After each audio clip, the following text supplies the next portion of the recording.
Hi YouTube, this is Joe Calton with Calton Cutlery. You can find me on the web, caltoncutlery.com. Okay, so this will be, I think part 17 now on this this new build, making a new knife pattern. This one right here, we're going to kind of bounce around a little bit. I mean, I know I normally bounce around a little bit, well, okay, maybe I bounce around a lot. But this one's going to be a little bit more, and maybe it'll be kind of planned some.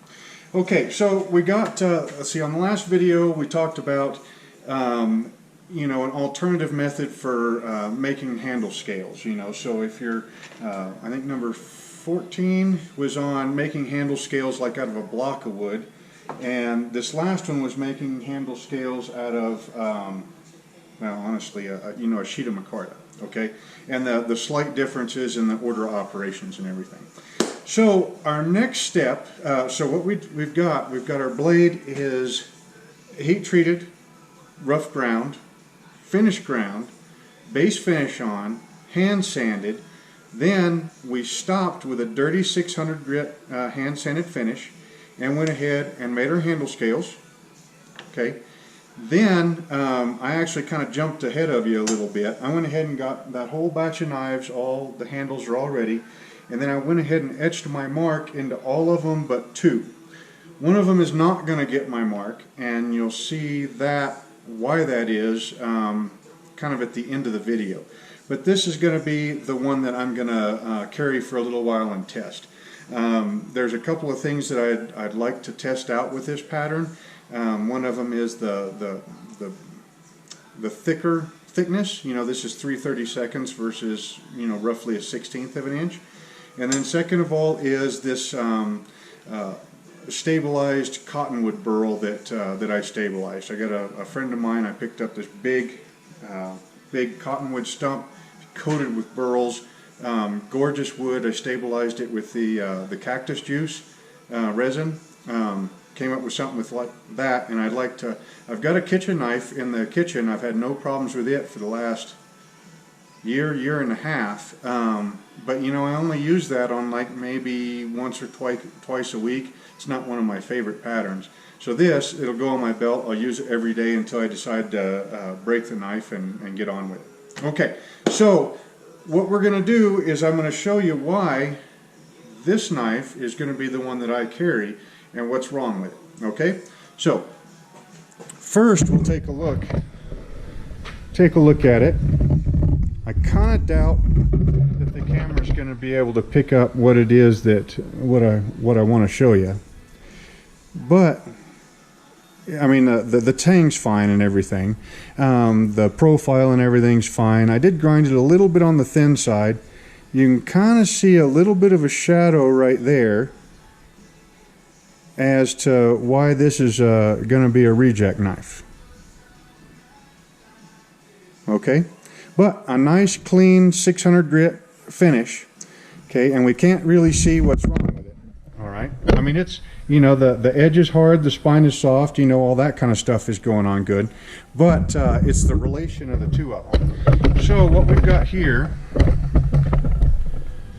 is we've got white vinegar, okay, and these are just quart size. I think they're quart size mason jars.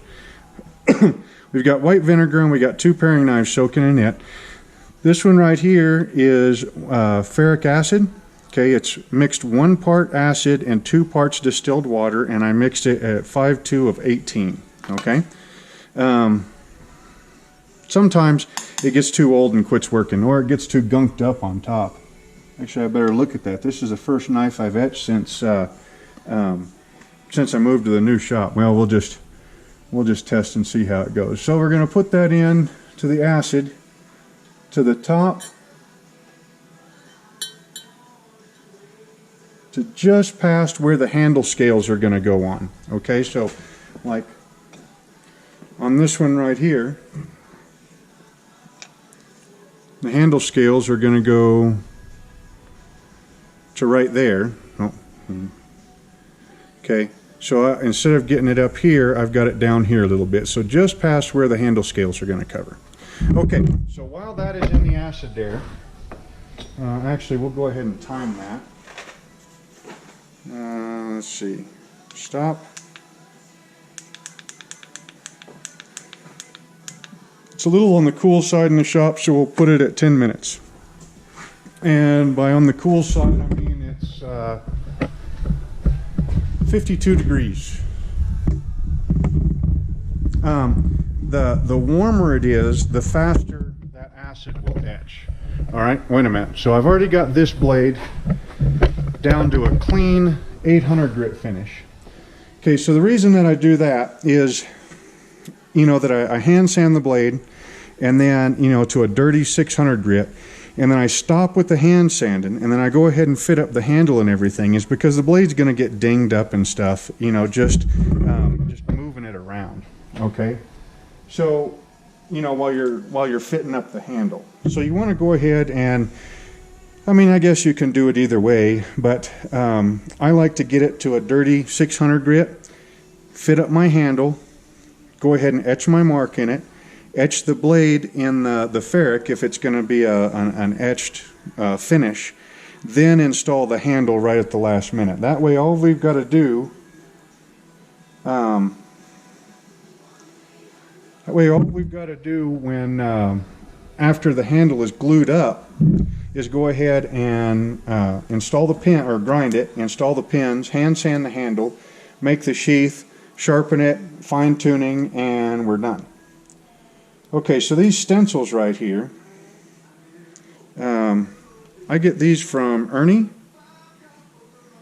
and of course I don't have Ernie's website information with me. Oh, there we go. Well, here's his business card on one of the envelopes. Blue Lightning Stencils. There's his, you can pause that and look up his phone number and his email address and his website. I've been getting his stencils for, you know, a pretty long time. And this is what one looks like when it's brand new. So I get them, you know, my mark, and then in the steels that I use. So 1095, 440C, 5160, 52100. I don't have one made up for 15N20 and 1095, but honestly I make so few knives out of pattern welded steel that I guess it doesn't matter. So what we've got here is we've got a 12 volt regulated power supply. You have to turn on the side here, I guess. Okay. That's all it is. I mean, it's just a 12 volt DC power supply. I mean, you can look up plans on how to build an etcher on the internet or on YouTube, really. I mean, I built one. I built one out of a car charger. It's got 2 and 6 amps, if I remember right, at 12 volts. And then I put a switch in there so that it would go AC and DC. I can't remember exactly how I built the thing. I mean, honestly, I looked up a tutorial on YouTube. It showed me how to build the thing. I built it, used it for a while. You know, I kind of liked it and everything, but honestly, I like a very subdued mark on my knives. You know, just that simple Calton, and it's got the line underneath it, and honestly, Ernie made that for me. You know, I used to just sign my name in the knives with a vibratory tool, you know, with a little Dremel, well, one of these things. You know, usually used to just sign them by hand. But then somebody said, you know, hey, we'd really like to see you have your own maker's mark. Well, this is when I was kind of, I was probably, 150 sold knives in, something like that. And I really didn't care for the idea, but it seemed like everybody said, hey, that's, you know, that's what the cool kids do. So I went ahead and I said, well, where do you get a mark? And they said, you know, Ernie. So I called up Ernie and said, hey, Ernie, I need some stencils and I need a mark.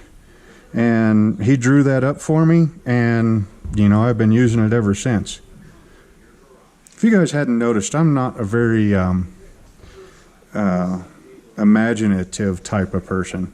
You know, some guys are, and I'm just not.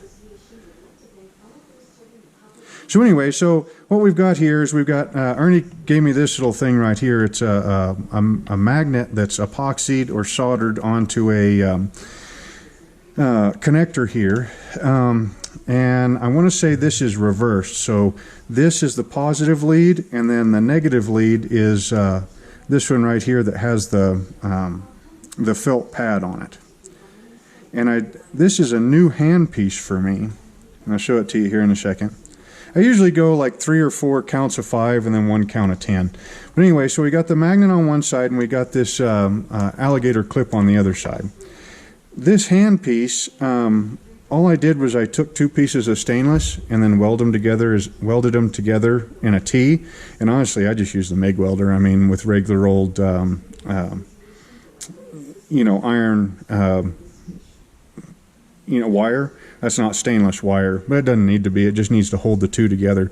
And then this right here is just some felt that Ernie sent me with the last set of stencils. When you're done with that, you just take it and you sand it off with some 800 grit sandpaper to get rid of all the oxides and everything, which there's usually not very many. This was Ernie's solution, and then he quit selling it.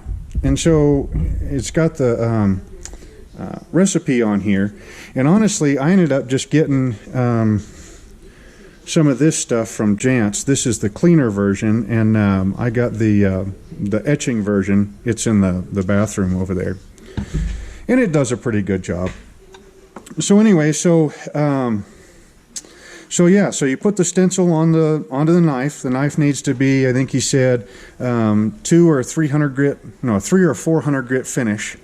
And then you go ahead and you etch it.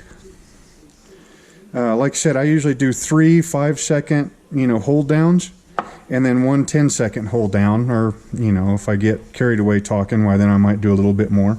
Once I'm done with that, you'll have these black oxides on there. Okay, so now if you have like a personalizer, or, you know, a machine that has AC and DC current in it, you use the DC to cut your mark, and then you use the AC to blacken your mark. Okay, the type of finish that I'm after, I just want my mark cut in there, and then I put a base finish over the top of it, so that it looks, so that when you pick up the knife, you don't see my mark right off the bat unless you're looking for it. So the whole idea is that, you know, you should see the knife and not my mark. I mean, I'm just the dude that put the thing together, right? Okay, so now we just clean up that you know, the haziness and the nastiness that's around the mark. So see, you ought to be able to see the 1095 there. Flip over the side and see all this nastiness and that kind of black haziness. That's what we're getting rid of.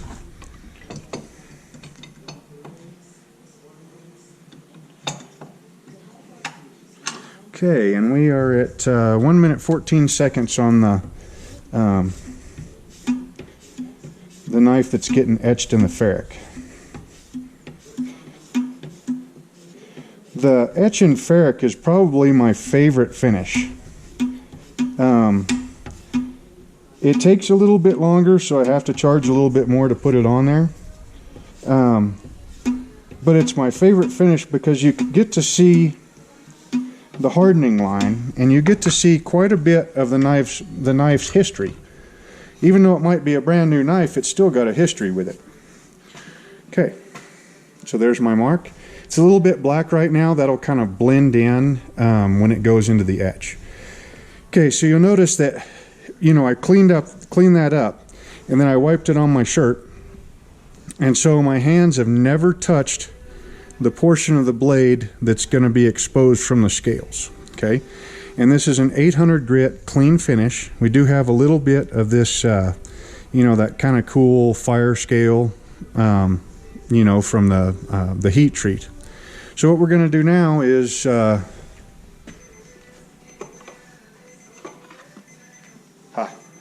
got another little rod here, holder rod.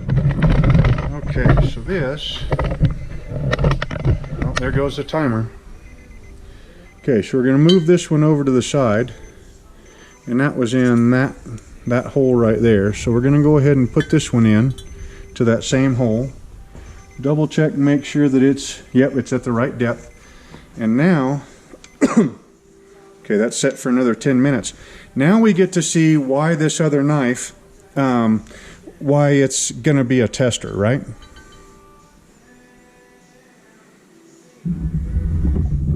Okay. Let's see. It's usually the most vivid right out of the acid.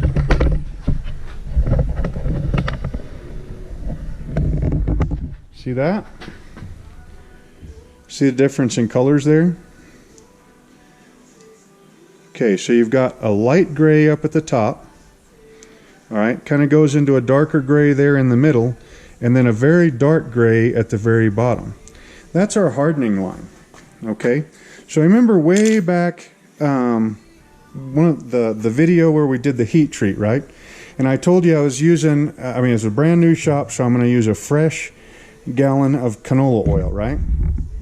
And I told you how canola oil, at least as far as I've seen, works better when it's been used a couple of times and had that extra moisture flashed off of it. That's what happened on this one, was that I got the depth right and everything. You can tell that from the point, because the point doesn't have any backup steel on this side. It's just got backup steel up here. So you plunge that point into your oil, and it's going to cool off really fast. And then you rock it down to get this part. Well, this part's got all this hot steel up in here that's backing it up. And so that gallon of canola oil must have had extra water in it. And so this doesn't have as much hardened steel. I mean, the hard steel only goes to there. You know, so heck, pretty much I'm only going to get, I don't know, 3 or 4 sharpenings out of this. And then, now I was talking about flash hardening, which you will get some flash hardening, and that's going to be this. There's a little band right there. So you got your dark gray, and then you've got kind of a band there, and then you've, you know, this dark, little bit lighter gray, and then getting up into the lightest gray. So, you know, of the hardest steel, I'll only get 3 or 4 sharpenings out of it. And then after that, you know, it's going to be a little bit less hard, and then a little bit less hard until it gets up into here, and that's going to be, I mean, it's not quite as soft as a annealed 1095, but it's not near the 61, 62 that the edge is going to be. Okay, so that's why this knife didn't get my mark. I'm going to carry it, and I'll carry it for a little while until I get tired of it, until I've tested as much as I want to out of the handle material, and then I'll probably break it or toss it in a dishwasher to see what that does to the scales, you know, whatever. Okay, so let's see how much time we have. Oh, heck, we're doing really good. It's 18 minutes. Okay, so on a normal knife that is getting this etched finish, like this one right here, okay, it's going to be 10 minutes in the acid. I'm going to pull it out. I would normally run it under a sink with hot water, which I haven't run the plumbing or the sewer line over the new shop yet, so that's why I've got the bucket of water here. This is my sink pretty much. So it'll get 10 minutes in there. I will pull it out and I'll just swish it around, all right? I won't touch it with my fingertips. Okay, then I'll pull it out, and then I'll put it into this next jar, which is just TSP, and I think it's just tap water. And TSP is, I don't think I have a box of it anymore. I'm not sure if it didn't make it over the new shop or if I was out of it. But anyway, TSP, it's a cleaning solution, right? Okay, so that TSP will neutralize the acid, and then the acid won't cut the steel anymore. Okay, so it'll sit in the TSP for 10 minutes because that's what I got the timer set for. Then when it comes out of the TSP, this next jar is WD-40. WD-40 is a water displacer, right? So it will, well actually I'll pull it out of the TSP, rinse it first, and then dunk it into the WD-40. The WD-40 will sit there and it'll displace the water, and it'll have like a, kind of like a waxy film over the top of the blade. I'll leave that waxy film on there, and you'll probably end up seeing it when we go to glue up the knife handle. I'll leave that waxy film on there everywhere except for where the scales are going to go. Okay, I'll clean it off of where the handle scales are going to go, and then that waxy coating, it'll act to protect the finish while I'm grinding the handle, hand sanding it, sharpening the blade, all that kind of stuff, and then I polish it off at the last little bit. There's another view of the, see that bright white line running right through the middle of it? Oh, I better quit that. That's starting to slice up my fingertip.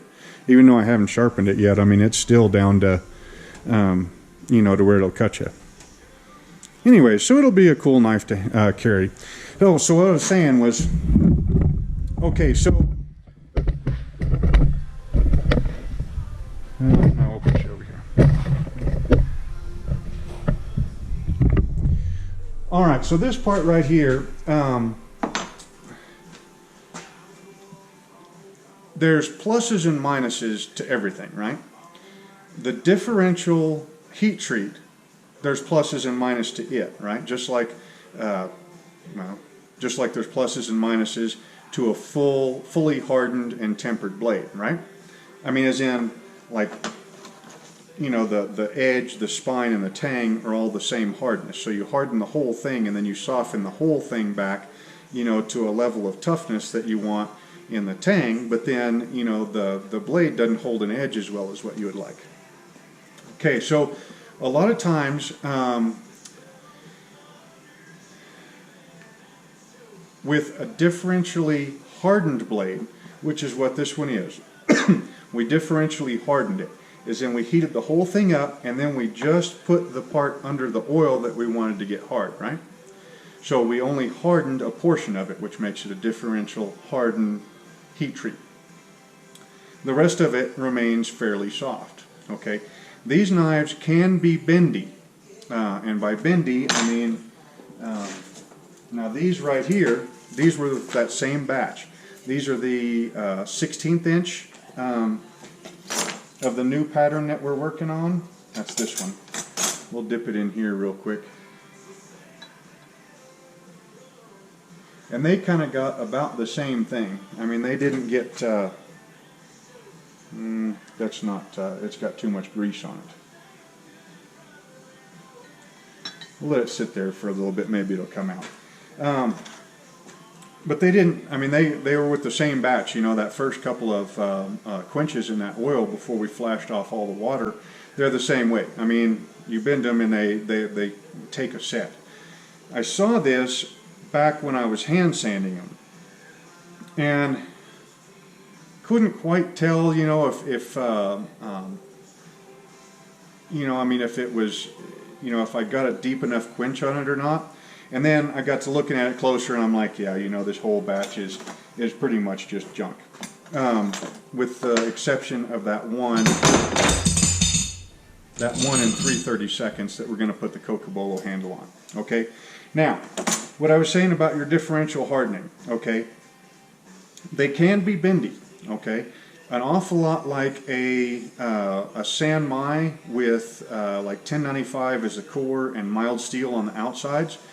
They can be, the ones that I've made that were like that, the mild steel acted kind of like a shock absorber, okay, so the steel in the middle, the 1095, was real springy, right? So you could like spring it and it would spring right back. Well, that mild steel kind of tended to act like it would deaden the springiness. It'd still hold an edge great, but it would act like a like a shock absorber, you know, where you would bend it and then the mild steel would kind of hold it in place.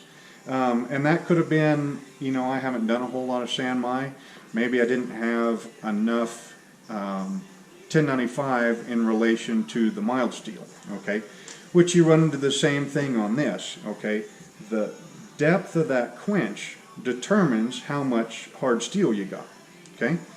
Well, if you have too much hard steel, now the blade won't have the same amount of toughness that it could because it's not being supported by softer steel. If you didn't get enough of the steel hard, like is what the case in these, you know, due to too much water in the oil, or you know, you didn't get hot enough, or you know, whatever. Now the steel or the knife can be bendy, okay, because you don't have enough hard steel to provide stiffness and springiness to the rest of the blade. So you can pull this one out, and it's quite a bit better. See? Quite a bit better. So we'll rinse it off. In fact, that one might not make it either. I might end up with two testers. You never know. Never get a good look at it. You know, and that's what happens. I mean,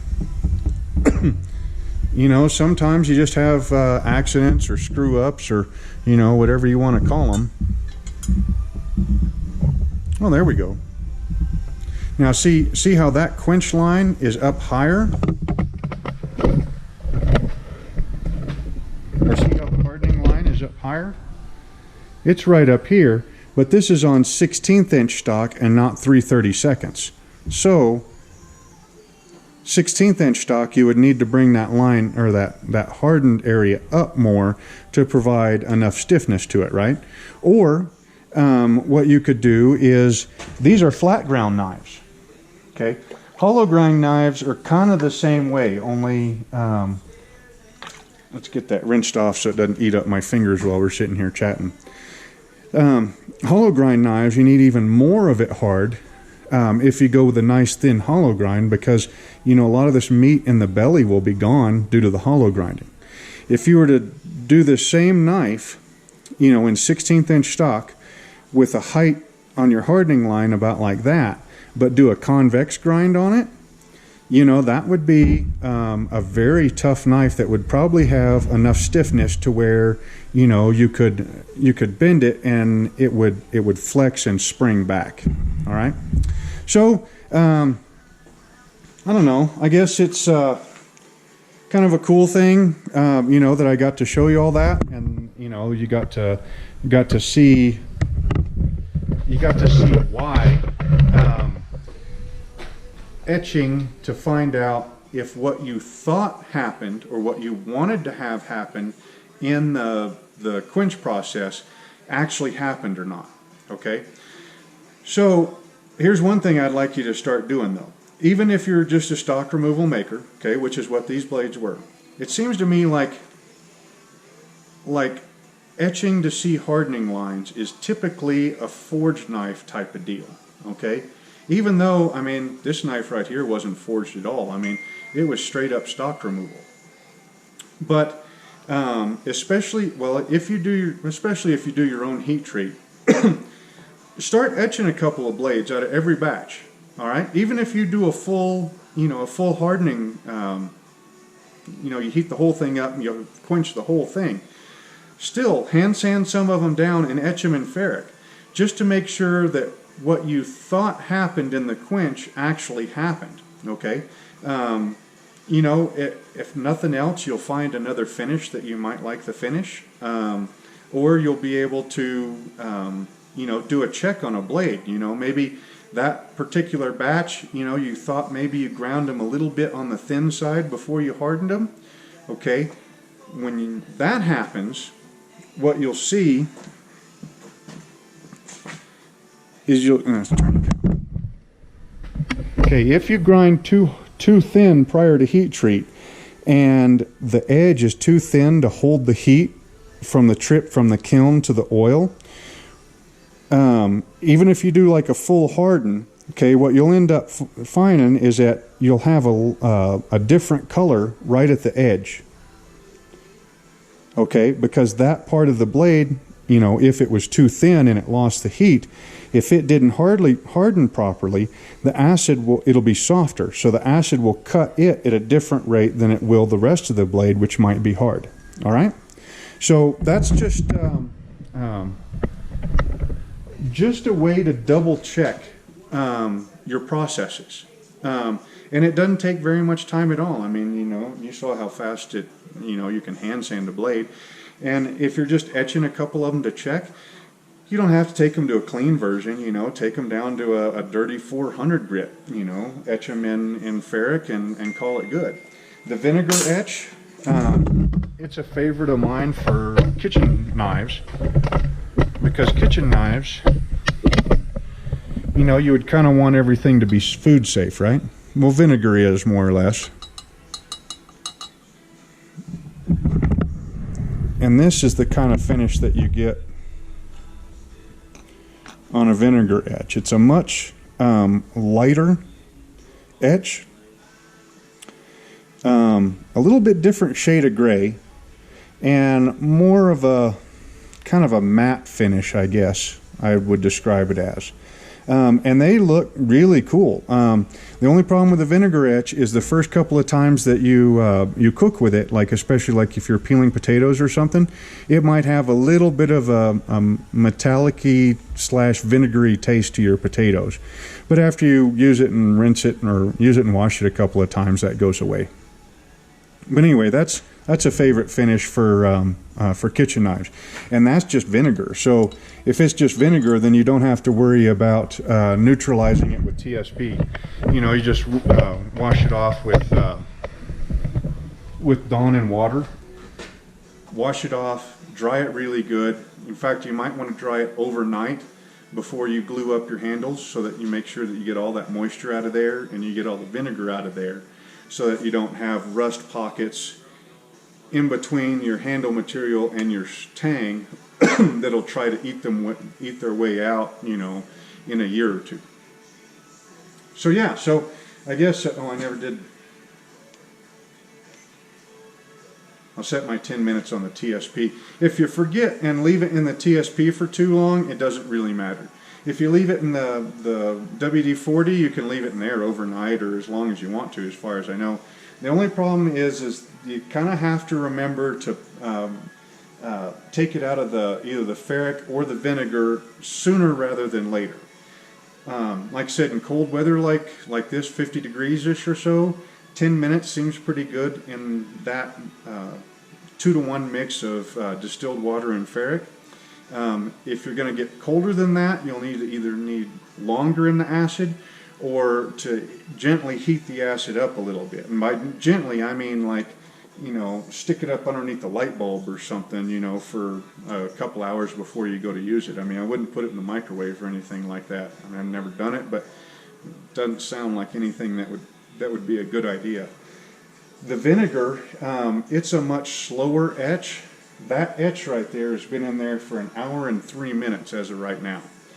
But if you walk off and forget a blade in vinegar overnight, you will have a blade the next morning, but it might be, the softer metal might have actually been eaten away. I had a knife like that.